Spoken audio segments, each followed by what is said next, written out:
September 1939, Berlin. Adolf Hitler stood before his generals, eyes blazing with the confidence of a man who believed the world was already his. Europe trembled. Poland had fallen in weeks. France, Britain, he considered them next. And across the Atlantic, the United States. He laughed. America, Hitler boasted, was a nation of consumers, not warriors. A divided society of immigrants and businessmen, soft from wealth and weakened by democracy. To him, it was a land of factories that produced refrigerators and cars, not tanks and bombers. In his eyes, the United States was incapable of matching the ruthless speed and power of the Reich. In private meetings, Hitler mocked America's supposed weakness. He told his ministers that Americans were too individualistic, too distracted by comforts, too reliant on machines to endure the iron sacrifices of war. He dismissed them as mongrels, a patchwork of races and peoples he thought could never unite under fire. To the dictator, America was a paper giant. He believed that when the world descended into total war, the United States would remain paralyzed, watching from across the ocean, and on the surface in 1939, he appeared to be right. The Great Depression had battered America's confidence. Its military ranked 19th in the world, smaller than Portugal's. Its air force was barely an air corps. Its navy, though proud, was far outmatched by Germany's bold submarines and Japan's rising fleet. Isolationist voices echoed in Congress, warning against foreign wars that had already cost too many American lives in 1918. For Hitler, it seemed obvious. The United States was not ready, but what Hitler failed to see was the quiet pulse beneath America's uncertainty. In Detroit, in Pittsburgh, in Cleveland, in the shipyards of New Jersey, the bones of something extraordinary were already in place. America possessed not just factories, but an entire industrial ecosystem unmatched anywhere on Earth. It had assembly lines capable of turning out millions of automobiles every year, steel mills roaring with capacity, oil fields stretching from Texas to California. While Europe bled, America's strength lay dormant, waiting for a reason to awaken. The dictator's arrogance blinded him to the deeper truth. America's so-called weaknesses, its diversity, its democracy, its obsession with consumer goods, would soon prove to be its deadliest weapons. The same immigrant hands that built cars would rivet bombers. The same democracy that slowed decisions would forge unity when it mattered most. The same consumer demand that produced radios and washing machines would be harnessed to flood the world with tanks, rifles and ships at a speed the Reich could never match. Hitler thought he understood the psychology of nations. He thought the United States lacked will, that it lacked the hardness needed for global conflict. But history would reveal a fatal miscalculation. America did not need to be hardened by tyranny. It was strengthened by freedom. Its people, once stirred, would not fight because they were ordered to. They would fight because they chose to, for now, in 1939, Hitler's boasts carried the day. His armies marched unchallenged. His propaganda fed the German people visions of unstoppable conquest. And across the Atlantic, America remained a sleeping giant, its people unsure, its leaders hesitant, its military underfunded. To Hitler it looked like proof, but history was already turning. What Hitler could not see in 1939 was that his greatest enemy was already stirring, quietly, invisibly, in America's factories. Autumn 1939. As Europe exploded into war, the United States stood apart. The guns of September thundered across Poland, but on the streets of Chicago, New York, and San Francisco, life went on. Families tuned into baseball scores. Cars rolled off Detroit assembly lines, and radios filled American homes with swing music. The nation was still climbing out of the Great Depression, where millions had known only hunger and bread lines. Americans were weary of foreign entanglements, haunted by the losses of the First World War. No more sons for Europe's quarrels was the unspoken promise of millions of households. Isolationism was not just a mood, it was a movement. Congress passed neutrality acts to keep America clear of the storm. Rallies drew crowds who demanded the government stay out of Europe's mess. Opinion polls revealed a striking truth. While most Americans despised Hitler, few were willing to send troops to stop him. To many, the Atlantic Ocean felt like an impenetrable shield, a barrier that would keep the old world's wars from spilling onto American soil.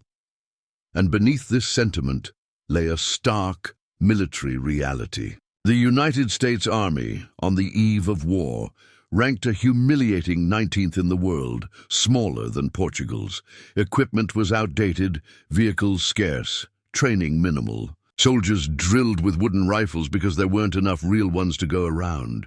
Tanks were relics of another age, thin-skinned machines that would have been hopelessly outmatched against the armored divisions of the Wehrmacht. Air power was little more than a promise. Fragile biplanes and underfunded squadrons stood in stark contrast to the Luftwaffe's steel-winged might. Even the Navy, America's proudest force, faced shortages and vulnerabilities. The Japanese fleet was expanding. German U-boats prowled the Atlantic, and American admirals knew they were stretched dangerously thin. If Hitler's boast that America was unprepared for modern war had any truth, it was here, in the rusting barracks and dwindling arsenals of 1939.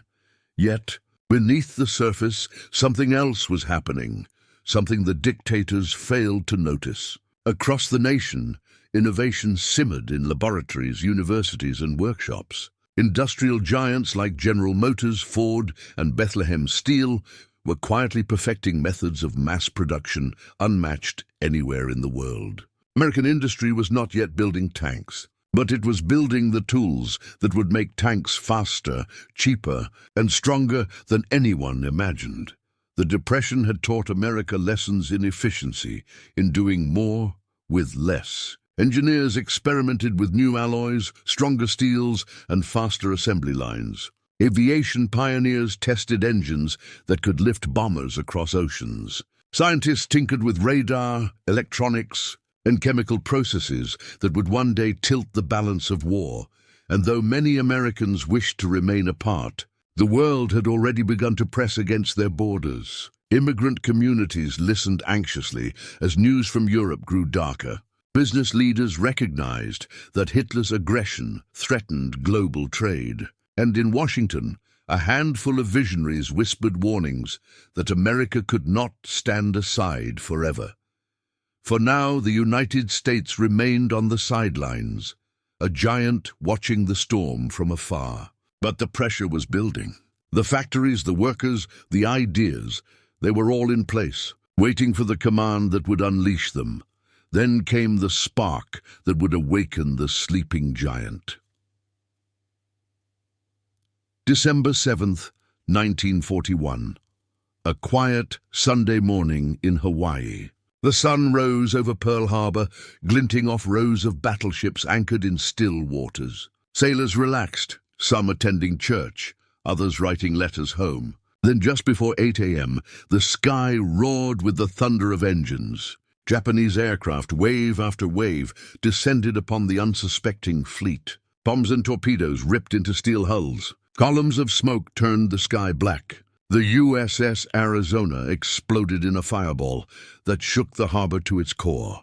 In less than 2 hours, more than 2,400 Americans lay dead, and the Pacific Fleet was left crippled. The news raced across the mainland with lightning speed. Radios carried frantic reports into homes, diners, and factories. In small towns and great cities alike, Americans froze in disbelief. Then came anger. Shock turned to fury. Isolationist voices that had dominated the decade fell silent overnight. The very next day, President Franklin Roosevelt stood before Congress and declared December 7th, a date which will live in infamy. With a unanimous roar, America entered the war. The attack had done what no speech or policy could achieve. It unified a divided nation in a single heartbeat. Farmers, factory workers, businessmen, immigrants all felt the same call. Men lined up outside recruiting stations, eager to enlist. Women prepared to step into roles that had once been closed to them. Across every state, communities rallied with a determination that would astonish the world. Hitler, in mocking America's softness, had misunderstood the steel of its spirit. But spirit alone would not win a global war. America faced enemies on two fronts: the industrial might of Germany in Europe and the aggressive expansion of Japan in Asia. The nation would need to fight across two oceans, supply armies an ocean away, and replace a fleet shattered at Pearl Harbor. For a country that ranked 19th militarily only 2 years earlier, the challenge was staggering. And yet, from the ashes of Pearl Harbor rose a machine unlike anything history had seen. Roosevelt called upon America not only to arm its soldiers, but to become the arsenal of democracy. Industry was summoned to perform the impossible, to outproduce the Axis, to build more planes, more ships, more tanks than Germany and Japan combined. Ford would trade cars for bombers. General Motors would build tanks instead of sedans. Shipyards that once launched merchant vessels would churn out destroyers, aircraft carriers, and Liberty ships in record time. Ordinary workers became warriors of production. Men too old or too young for combat-manned assembly lines. Women, soon immortalized as Rosie the Riveter, stepped into steel mills and aircraft factories, wielding torches and rivet guns with the same precision as their brothers overseas carried rifles. The American home front transformed almost overnight into a vast battlefield of industry, but the enemy was relentless. While Americans rallied, German U-boats prowled the Atlantic, sinking cargo ships before they could deliver supplies. In Europe, Hitler's armies stood deep inside the Soviet Union.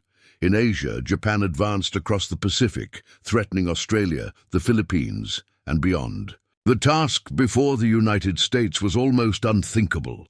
Could a nation bruised by depression and wounded at Pearl Harbor build the weapons fast enough, strong enough to meet the demands of a two-front war? The call to arms had been answered with fury. Factories roared, enlistment surged, and a sleeping giant awakened. But declarations of war were easy.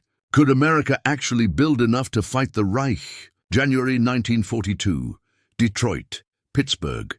Across the industrial heart of America, the rhythm of hammers, presses, and engines became a symphony of war. President Franklin Roosevelt had called the nation to arms, not only in uniform but in steel, in smoke, in relentless production. His vision was audacious: to transform America's factories into the engine that would crush the Axis.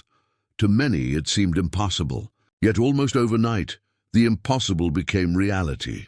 In Detroit, once the capital of cars, assembly lines had been repurposed for tanks. The sleek sedans and trucks of peacetime gave way to M4 Shermans, armor plates welded and rivets hammered by hands that had once built Fords. Engineers recalibrated machines designed for delicate automotive work to handle steel beams that would withstand German shells. By mid-1942, Detroit's factories were producing tanks at a rate that no European adversary could match. A single plant could turn out more vehicles in a week than Germany's entire armored divisions could hope to field in a month.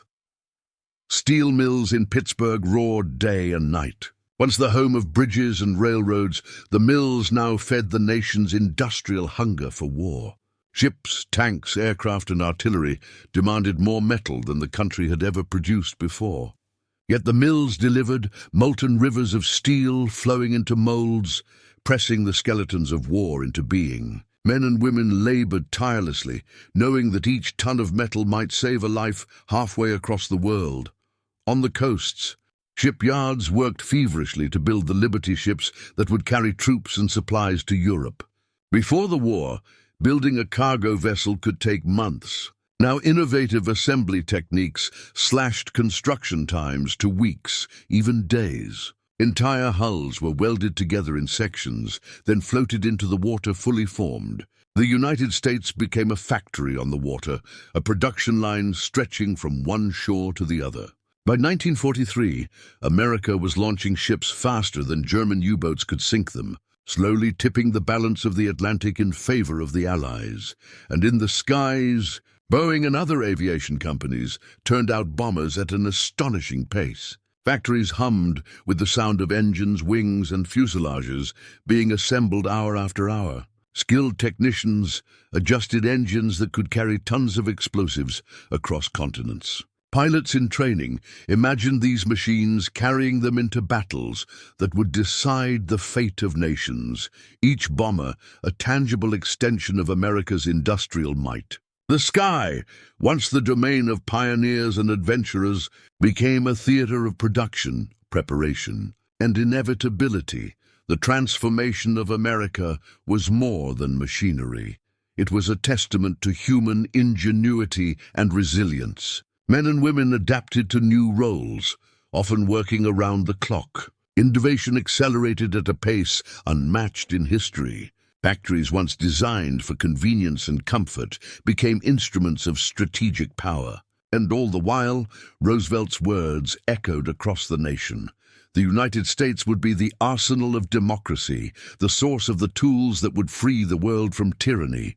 Germany, meanwhile, could only watch. Hitler had underestimated not just America's capacity to fight, but its ability to create. The same nation he had mocked as soft and divided was now generating tanks, planes, and ships faster than Germany could field, fuel, or even imagine. The very speed of American production was a weapon in itself, a machine of overwhelming scale that would eventually suffocate the German war effort. From the factories of Detroit to the mills of Pittsburgh, from shipyards on the Atlantic to bomber plants in Seattle, the United States had become an industrial colossus. It was a force born not of conquest but of survival, a giant that would not only fight but sustain a global war. And while America's factories roared, Germany's would begin to choke. Across the United States, a quiet revolution was unfolding, not on the battlefield, but inside the factories, shipyards, and plants that would determine the fate of the world. As millions of men left to fight overseas, a new army of workers stepped forward. They were women, many of them mothers, daughters, clerks, and students, who had never held a wrench, never operated a press, never driven a rivet gun. Yet necessity demanded courage, and courage became skill. Rosie the Riveter, an image, a symbol, a promise, captured the spirit of this generation. Her arms strong, her gaze determined. She represented every woman who left the safety of home to take the place of soldiers at the assembly line. From California to New York, from steel mills to airplane factories, women transformed themselves into the backbone of American production. They worked shifts that stretched into the night, learned complex machinery in days, and bore the relentless pressure of deadlines that meant life or death for soldiers abroad. These women were more than placeholders. They were innovators. Many streamlined processes, solved mechanical problems, and developed efficiencies that surpassed anything men alone had achieved. They learned to operate cranes, weld armor plates, assemble engines, and test machinery. Their labor doubled output in factories that had already begun to stretch the limits of human endurance. Without them, the dream of the arsenal of democracy might have remained just that, a dream. The impact was not just practical, it was symbolic. Industry was no longer a male domain. Every bolt tightened, every plane completed, every tank rolled off the line became a testament to national unity. For the first time in American history, victory at home and victory abroad were inseparably linked, and women were at the center of that connection. The home front had become a battlefield, and every worker, regardless of gender, was a soldier in the war against tyranny. Meanwhile, the cultural shift was profound. Daycare centers sprang up to care for the children of working mothers. Educational programs taught women specialized skills previously reserved for men. Communities celebrated their contributions with parades, posters, and rallies, reinforcing the idea that every citizen had a role to play. Even families who had feared the change quickly saw the value. Production soared, supplies reached troops faster, and hope spread like wildfire across the nation.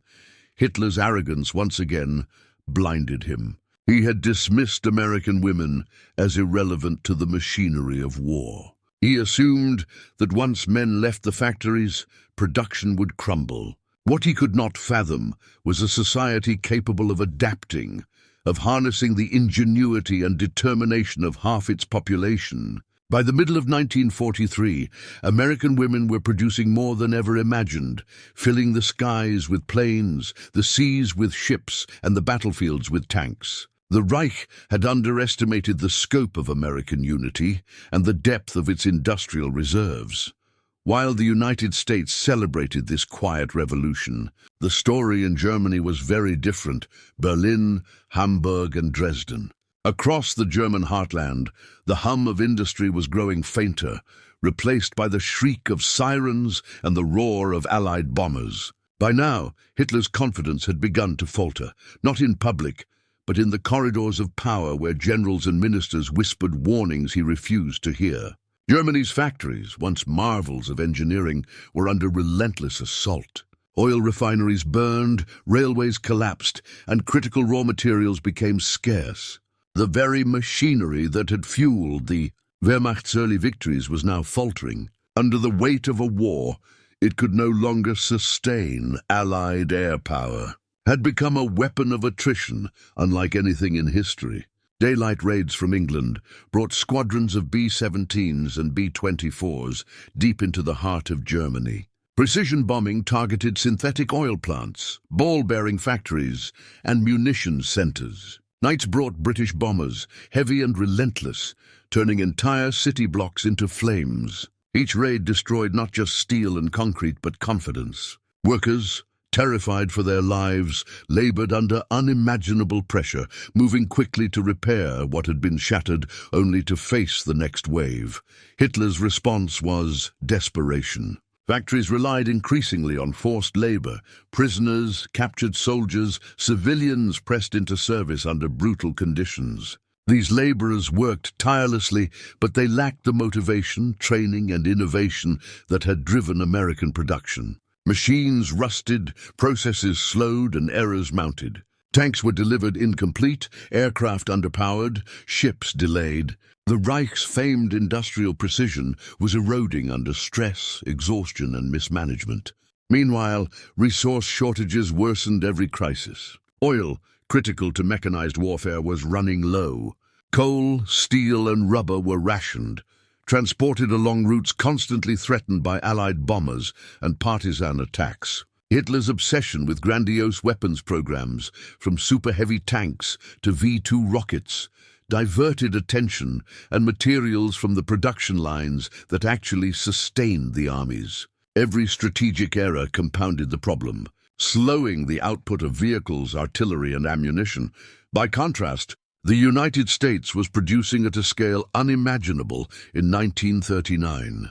Factories roared 24 hours a day. Assembly lines optimized to perfection, women and men working in tandem. American engineers and managers innovated continuously, solving problems as they arose, while Germany struggled to keep up with tools and machinery designed for another era. What had once seemed impossible, sustaining production in a global war, was now routine on the home front. The human cost in Germany was enormous. Exhaustion, fear, and desperation were everywhere. Yet even these sacrifices could not match the raw power of American industry. For every tank the Reich managed to field, 3 more emerged from the United States. For every ship that limped to sea, 5 Liberty ships launched in its place. The balance of material power was shifting irreversibly. By the winter of 1943, the writing was on the wall. Germany's factories burned. Its supply lines faltered. Its armies struggled to advance or even hold ground. The combined might of American innovation, manpower, and industrial scale was slowly strangling the Reich, a force too vast and too relentless to resist. And soon, the numbers themselves told the story of a coming defeat. From the coasts of California to the mills of Pittsburgh, America's factories hummed with relentless purpose. Steel flowed like rivers, machines clanged in perfect rhythm, and every day brought new proof of a nation transformed. The United States had become not just a participant in war, but its decisive engine, churning out an arsenal so vast that it seemed almost beyond comprehension. The numbers tell a story Hitler could never have imagined, and one that no propaganda could disguise. Consider the aircraft. In 1944 alone, American factories produced over 96,000 planes, more than Germany had managed throughout the entire war. B-17s, B-24s, P-51 Mustangs, each carried not just bombs or bullets, but the weight of a nation's ingenuity and determination. Every fuselage, every engine, every wing was a testament to a system that combined mass production with meticulous engineering. By comparison, the Luftwaffe struggled to replace planes lost to combat and bombing raids, leaving the skies over Europe increasingly dominated by American and Allied aircraft. Tanks tell a similar story. The M4 Sherman, once a symbol of modest American industry, rolled off assembly lines in numbers that staggered German generals. By 1944, the United States was producing more than 20,000 tanks a year, more than Germany could ever deploy in a single theater. The Reich's once feared panzer divisions were now fighting against a tide of armored steel, each American tank backed by artillery, fuel, and repair crews that ensured it would never be easily neutralized. The sheer volume of production made attrition a weapon in itself. The more Germany destroyed, the more swiftly the United States replaced it. Naval power amplified the effect. Liberty ships, carriers, and destroyers poured into the Atlantic and Pacific. By the end of 1943, America was launching more ships than the Kriegsmarine could sink. Convoys carried men, vehicles, tanks, planes, and food across oceans, protected by naval escorts and the growing reach of air power. In comparison, Germany's U-boats, once terrifying hunters, were being systematically destroyed, outnumbered and outpaced by the sheer scale of Allied production. Artillery, ammunition and small arms followed the same pattern. Millions of rounds of ammunition, thousands of howitzers, and every kind of weapon imaginable were pumped out of American plants with relentless consistency. Factories operated on a scale unimaginable in 1939, fueled by a population united in purpose, guided by leadership that understood both production and strategy. The Reich, meanwhile, struggled under resource shortages, logistical chaos, and constant bombing, its output shrinking in both quantity and quality. The statistics themselves became a weapon, a tidal wave of steel and firepower that no German general could hope to withstand. Numbers tell a truth that ideology and rhetoric cannot obscure. America's industrial might was overwhelming, unstoppable, and precise. Every tank, every plane, every ship was an argument against Hitler's arrogance. Proof that mocking a nation's potential in 1939 was a miscalculation of historic proportions. Yet numbers alone were not enough. Mass production without strategy is merely motion. Motion without purpose achieves little. America had built a machine capable of unimaginable destruction. But the question remained, how would it be wielded? But it wasn't just machines. It was the strategy that wielded them. June 6, 1944. Normandy. The beaches were cold, grey, and treacherous. Soldiers waded through surf, carrying rifles, grenades, and the weight of their nation's hopes. Above them, skies filled with aircraft, thousands of planes delivering paratroopers, bombing targets, and providing cover for the advancing infantry. This was the moment when America's industrial muscle met the battlefield, and the world began to see the true scale of the arsenal of democracy. Tanks rolled across the beaches. The M4 Shermans armored and numerous, far outmatching the dwindling German defenses. Artillery pounded entrenched positions with a rhythm fueled by production lines thousands of miles away. Every gun, every round, every vehicle represented the labor of millions of Americans, men and women who had forged steel, riveted planes, and welded ships in factories and shipyards. The battlefield was a stage on which American industry performed its most decisive act, turning material supremacy into victory. In the skies over Germany, the dominance was unmistakable. Thousands of American bombers struck factories, railways, and supply depots with devastating efficiency. P-51 Mustangs and other fighters protected the bombers, escorting them deep into enemy territory. German air forces, exhausted and outnumbered, could only respond with desperate attacks. Cities like Dresden, Hamburg, and Berlin burned not from chaos alone, but because America's capacity to produce, replace, and deploy aircraft had reached a scale the Reich could not hope to match. For every German plane shot down, 2 or 3 more American planes were already on their way. The oceans told a similar story. In the Atlantic, the U-boat threat, once the nightmare of Allied shipping, was being systematically destroyed. Convoys crossed safely, protected by destroyers, aircraft, and escort carriers. American shipyards, launching vessels at a speed the Germans could not hope to counter, ensured that every sunken ship was replaced, every supply route reinforced. German submariners, once feared as hunters, now found themselves outmatched, outnumbered, and increasingly desperate. The soldiers on the ground began to understand a harsh reality. They were facing an enemy with resources that seemed limitless. Tanks, planes, ships, and ammunition flowed like a river, each battle replenished almost as quickly as it was fought. German officers realized that no matter how fierce the resistance, the sheer weight of American production would eventually crush them. Every advance made by Hitler's armies was met with new waves of equipment, men, and firepower. Every defensive line, no matter how fortified, could be breached if enough steel and determination were thrown against it. Across Europe, the psychological impact was profound. German soldiers whispered in disbelief about the flood of American tanks and planes. Civilians noted the skies filled with bombers and the relentless approach of mechanized armies. Hitler's promise of invincibility crumbled as the Reich's factories faltered, its soldiers struggled, and its cities burned. America had not only entered the war, it had begun to define its outcome. Yet even amid this overwhelming force, the most important victories had not yet been realized. Normandy, the skies over Germany, the collapse of the U-boat threat, all demonstrated America's might, but a final devastating blow remained. One that would not just tip the balance, but alter the very nature of war itself.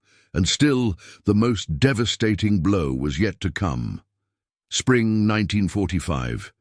Europe was a continent transformed. From the factories of Detroit to the shipyards of Baltimore, from the steel mills of Pittsburgh to the aircraft plants of Seattle, American industry had achieved a scale that defied imagination. Tanks, planes, ships, and artillery poured forth in quantities the world had never seen. But the significance went far beyond sheer numbers. These machines were being sent not only to American soldiers, but to the armies of Britain and the Soviet Union, allies fighting on multiple fronts against the Axis. Hitler had once mocked America as soft, divided, and incapable of war. Yet here in 1945, the reality was undeniable. American steel, riveted, forged, and welded by millions of hands, was everywhere. In the frozen fields of the Ardennes, on the beaches of Normandy, in the skies over Berlin, and along the banks of the Rhine.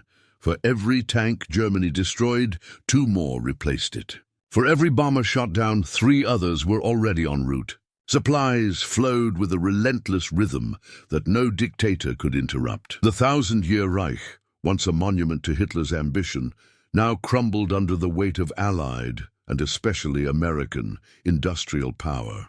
Cities lay in ruins, armies were exhausted and undersupplied, and morale collapsed. German soldiers faced a simple, terrifying truth. No fortification, no counterattack, no technological marvel could withstand a force so vast, so well supplied, so utterly relentless. The Reich was drowning, not in blood alone, but in steel, in trucks, in tanks, in planes, and in the unyielding productivity of a nation united. Every day, American factories sent forth tens of thousands of weapons, each one a manifestation of determination, ingenuity, and industrial might. The Liberty ships that had once seemed revolutionary now sailed in thousands, crisscrossing oceans, carrying food, fuel, and ammunition to every Allied front. Aircraft rolled off assembly lines at speeds that left German engineers scrambling, unable to match the pace. And on the ground, tanks and artillery ensured that the armies of freedom could strike anywhere. With precision and overwhelming force, it was a war not won by ideology or terror, but by production, innovation, and scale. Hitler had underestimated a nation built on diversity, democracy, and industrial ingenuity.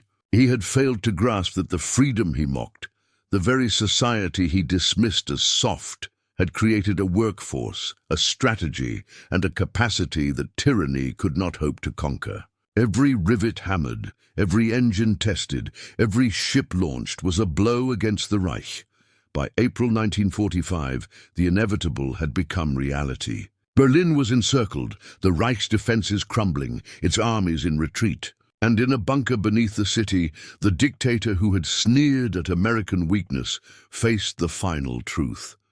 His dream of domination was gone. Swallowed by a flood of steel and determination he could not comprehend, the world would remember him for his cruelty, his ambition, and his arrogance. But history would also remember the force that ended him, the industrial heart of a free nation, transformed into an unstoppable engine of war.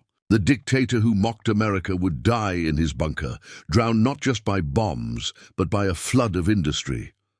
August 1945. The guns had fallen silent. Europe lay in ruins, and the Pacific still bore the scars of island battles and atomic fire. Yet across the Atlantic, a nation that had once been doubted, mocked, and dismissed now stood as the undisputed industrial and military leader of the world.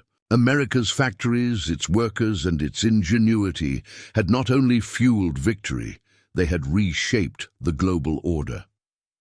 From the sprawling plants of Detroit to the shipyards of San Francisco, the tools of war had been transformed into instruments of national power. Tanks, aircraft, ships, and artillery had flooded battlefields and oceans alike.